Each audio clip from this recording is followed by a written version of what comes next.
We're going to come to Israel's actions, I promise you. We will ask that question specifically.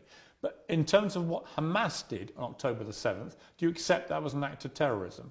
It's an interesting question because it's not really. It is. No, it's a very straightforward question. Because you're the person who would have called Nelson Mandela a terrorist while he was still in jail, and one person's terrorist is another person's freedom fighter. I wouldn't have called him that. For me to answer the question, yes, you would have. For me to answer the question, I have to be very professional, Piers. For me to sit on the outside in Romania with no personal involvement in Israel-Palestine, it's easy for me to say yes, it was an act of terror. However, if I was in Gaza, if I was in an open-air prison, if my family had been annihilated by bombs from the sky, if everybody I knew had suffered the loss of a loved one, if I had no chance of any kind of freedom or democracy or standard of life, would I believe it was an act of terror, or would I believe it's an act of resistance against oppression?